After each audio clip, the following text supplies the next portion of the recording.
آپ سب کو عید مبارک ہو، اور عید جلدی جلدی ہوئی اور ہمیں غیر متوقع طور پہ ہو گئی، لیکن اس کے باوجود خیر خوبی سے سارے ملک میں عید کی خوشیاں منائی گئی، اور آپ لوگ سب سلامت رہیں اور خوش رہیں۔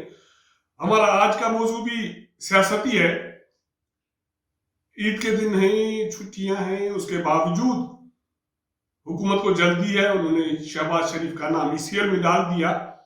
جس دن کابینہ کمیٹی نے یہ اجلاس کیا تھا، سفارش کی تھی، تو اس دن بھی میری بات ہوئی کچھ سیاسی لوگوں سے، خاص کر کے حکمرانوں سے، تو میں نے ان سے صرف ایک سوال پوچھا کہ ہو کیا رہا ہے؟ تو اس نے کہا کہ ہو یہ رہا ہے کہ وہ شہباز شریف کو بھیجنا چاہتے ہیں، اور ہم فی الحال مزاحمت کر رہے ہیں۔ یہ سلسلہ اس وقت چلے گا جب تک کوئی قابل قبول ڈیل نہیں ہوتی۔ پاکستان پیپلز پارٹی کا کیا کردار ہے، PTI کا کیا کردار ہے، ہونے کیا جا رہا ہے، اسی حوالے سے بات کروں گا۔ جن دوستوں نے میرا چینل سبسکرائب نہیں کیا، سبسکرائب کریں، واچ کریں، شیئر کریں۔ بات کریں گے موضوع کے حوالے سے۔ موضوع یہی ہے کہ کابینہ کمیٹی کے سفارشات کے بعد فائل سرکولیشن کے ذریعے کابینہ نے شہباز شریف کا نام ECL میں ڈال دیا ہے، اس کی منظوری ہو گئی ہے، اور وہ عید کے دن ہوئی ہے۔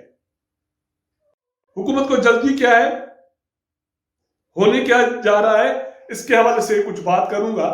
جس دن کابینہ کمیٹی کی میٹنگ ہوئی، شیخ رشید شہزاد اکبر کے پہرے میں آ کے اس نے پریس کانفرنس کی، اور اس کو بہت جلدی تھی پریس کانفرنس نمٹانے کی۔ اس نے کہا کہ شہباز شریف بھاگنا چاہتے ہیں، نہیں چھوڑیں گے، ہودیہ بھی یا کیس بھی کھولیں گے، شہزاد اکبر کا یہ کہنا تھا۔ انہوں نے دونوں نے جلدی میں یہ معاملہ نمٹایا اور اٹھ کے چلے گئے۔ اس کے بعد پھر یہ ہوا کہ فائل سرکولیشن کے ذریعے کابینہ سے منظوری لے لی گئی۔ جس وقت شیخ رشید اور شہزاد اکبر کی پریس کانفرنس ختم ہوئی، اسی وقت بائی دی وے اتفاق سے PTI کے ایک دو رہنماؤں سے بات ہو گئی۔ تو میں نے پوچھا یار کہ کدھر ہیں آپ، عید کی ظاہر چھٹیاں ہیں، عید کے بعد ہی آپ لوگ آئیں گے اسلام آباد، لیکن کوئی بات سمجھ میں نہیں آ رہی کہ کیا ہو رہا ہے شہباز شریف کے حوالے سے۔ تو ان کا یہ کہنا ہے کہ سادہ فارمولہ ہے، سادی بات ہے، سمجھ میں اس میں کون سی دقت ہے۔ میں نے کہا کیا سادی بات کیا ہے؟ تو اس کا کہنا تھا کہ وہ شہباز شریف کو باہر بھیجنا چاہتے ہیں، اور ہم مزاحمت کر رہے ہیں، لیکن ہمیں پتہ ہے کہ ہم کب تک مزاحمت کر سکتے ہیں، لیکن ہمیں یہ اندازہ ہے کہ ہماری مزاحمت اس وقت تک چلے گی جس وقت تک شہباز شریف کوئی قابل قبول ڈیل نہیں کرتے۔ شہباز شریف مینس مسلم لیگ نون۔ تو اس کا مطلب ہے کہ اب جو ٹکراؤ ہے، جھگڑا ہے، مقابلہ ہے، وہ مالکوں کے درمیان ہے اور عمران خان حکومت کے درمیان ہے۔ میں نے کہا کہ پھر کیا صرف مسلم لیگ نون یا شہباز شریف؟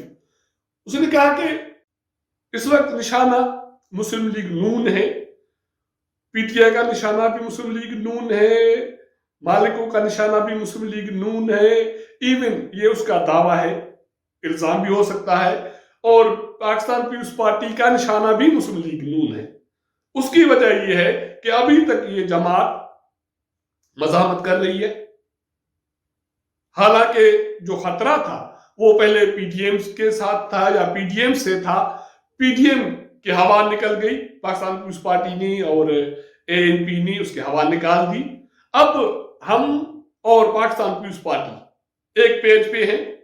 ہمیں یہ کہا گیا ہے، حکومت کے جو بھی ترجمان ہیں ان کو کہا گیا ہے کہ ہلکی پھلکی اگر فائرنگ ہو پاکستان پیپلز پارٹی کے ساتھ تو کیجئے، اگر موقع مناسبت بن گیا ہے، جان بوجھ کے پاکستان پیپلز پارٹی کو ٹارگیٹ نہیں بنانا۔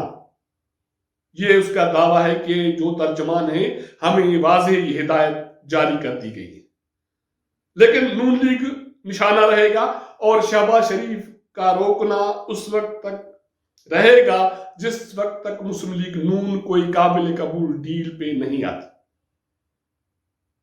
پاکستان پیپلز پارٹی اور PTI اس لیے ایک کمفرٹ زون میں آ گئے کہ جو پی ڈی ایم کی طرف سے جو خطرات تھے پاکستان پیپلز پارٹی نے وہ خطرات ڈال دیے. اب حکومت سمجھتی ہے کہ وہ نون لیگ کے مقابلے میں پی ٹی آئی کو زیادہ اچھا وارہ کھاتی ہے تو ہم اس سے کیوں لڑیں. یہی چکر ہے کہ کراچی میں جو ضمنی انتخابات ہوئے اس میں بھی پی ٹی آئی نے کوئی بڑی مزاحمت نہیں کی، نون لیگ نے کی. تو میں نے کہا کہ یہ معاملہ کب تک چلے گا. اس نے کہا کہ بات اصل یہ ہے کہ ہم پہ الزام تھا کہ ہم مالکوں کے لوگ ہیں یا ہماری پارٹی مالکوں کی ہے. سچی بات یہ ہے کہ ساری الموسٹ سیاسی جماعتیں مالکوں کی ہے. اب اس میں سے مسلم لیگ نون میں مزاحمت ہے، باقی سیاسی جماعتوں نے معاملات اپنے ٹھیک کر لیے. پاکستان پیپلز پارٹی نے بھی وہی کیا جو باقی جماعتیں کر چکی، کیونکہ پاکستان پیپلز پارٹی کو پتا تھا کہ اگر ہم نہیں کریں گے تو کوئی اور کر لے گا، تو بہتر ہے کہ ہم ہی کر لیتے ہیں. ہاں یہ الگ بات ہے کہ یہ سودا انہوں نے سستا کیا اور مسلم لیگ نون ابھی بھی مزاحمت کیے بیٹھی ہے کہ نہیں صرف اس پنجاب کے لیول پہ نہیں رکیں گے، شیئر بڑھاؤ اور فیس سیونگ بھی دو.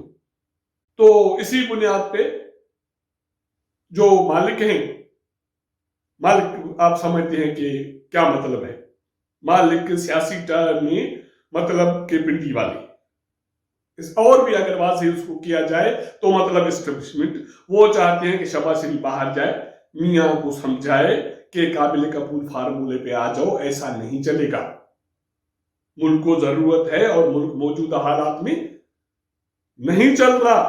آپ سعودی عرب جائیں، آپ کہیں بھی جائیں، آپ چاول کے فطرہ میں چاول لے لیں، زکوٰۃ لے لیں، ملک ایسے حالات میں نہیں چل رہا.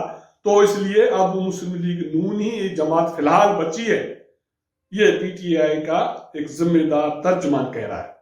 اب اس کو لائن اور لینتھ میں لانا ہے، جس لائن لینتھ میں پی ٹی آئی، پاکستان پیپلز پارٹی، باقی سیاسی جماعتیں، اور ہم بھی اس وقت مزاحمت کرتے رہیں گے جب تک ہمیں یہ واضح اشارہ نہیں ملتا کہ اب آپ کی مزاحمت ختم اور خاموش بیٹھ جائیں. اور ہو سکتا ہے عید کے بعد شہباز کے حوالے سے نئی صورتحال بن جائے، اور جو دعویٰ شیخ رشید نے کیا کہ نہیں چھوڑیں گے، یہ کریں گے، اور شہزاد اکبر حدیبیہ پہ پیپر ملز کیس، یہ وہ سارے یہ صرف فی الحال دکھاوے ہیں، تڑیاں ہیں. باقی ہم سارے دھنی کی پیداوار ہیں اور سب کو اس کی طرف لوٹ کے جانا ہے. یہ تو کہانی ہوئی شہباز شریف کے ای سی ایل میں نام ڈالنے کی حوالے سے. دوسری طرف شہباز شریف کا جب سے ای سی ایل میں نام ڈلا یا حکومت نے اس کو بیرون ملک جانے سے روکا، اس نے ایک سیاسی اپنے جو رابطے ہیں، روابط ہیں، وہ بڑھا دیے. اس سے پہلے وہ کسی سے نہیں مل رہے تھے، کوئی فون، کوئی سلام دعا، کوئی خیر عافیت نہیں تھی. لیکن جب سے یہ چیز ہوئی تو اس کو ایک ریئلائزیشن ہوئی، یا اس کو عید کی جو خوشیاں تھی وہ سب کو وش کرنی تھی. انہوں نے ملک کی جو بھی سیاسی قیادت ہے، خاص کر کے اپوزیشن کی جو سیاسی قیادت ہے، ان سے رابطے کیے. اس نے پی ڈی ایم کے سربراہ مولانا فضل الرحمان سے رابطہ کیا، اس کی صحت معلوم کی، اس کے لیے نیک خواہشات کا اظہار کیا اور اس کے لیے دعا دی، اور یہ بھی ڈسکس کیا کہ عید کے بعد پی ڈی ایم کے حوالے سے کیا کرنا ہے. پاکستان پیپلز پارٹی کے چیئرمین بلاول بھٹو زرداری، جماعت اسلامی کے امیر سراج الحق، لیاقت بلوچ، ساجد میر، اویس نورانی، ایم کیو پاکستان کے خالد مقبول، فیصل سبزواری، اور اس کے ساتھ ساتھ اے این پی کے قائد اسود یار ولی، ایمل ولی، آفتاب شیرپاؤ، محمود خان اچکزئی اور عبد المالک بلوچ کے ساتھ باقی رہنماؤں سے انہوں نے ٹیلی فون رابطہ کیا، ان کو عید کی مبارکباد دی اور نیک خواہشات کا اظہار کیا. اب دیکھنا یہ ہے کہ عید خیر خوبی سے، عید کی چھٹیاں 16 کو ختم ہو جائیں گی، اس کے بعد 17 کو ایک مرتبہ پھر جو بھی زندگی ایک معمول پہ آ جائے گی. اس کے بعد عدالتیں بھی کھل جائیں گی، اور عدالتوں کے حوالے سے جو حکمران مزاحمت کر رہے ہیں، اب دیکھنا یہ ہے کہ اس کے حوالے سے مسلم لیگ کیا حکمت عملی اختیار کرتی ہے اور عدالتوں کی طرف سے کیا رد عمل آتا ہے. وہ جب بھی جو کچھ ہوگا وہ بعد کی بات ہے. اس سے پہلے جو بھی اپڈیٹ ملک کی سیاسی صورتحال کے حوالے سے ہوں گے آپ کے ساتھ شیئر کریں گے اور آپ کے فیڈ بیک کا انتظار کریں گے. ملاقات آپ کے ساتھ کریں گے اگلے پروگرام میں. تب تک اجازت دیجیے گا. اللہ حافظ.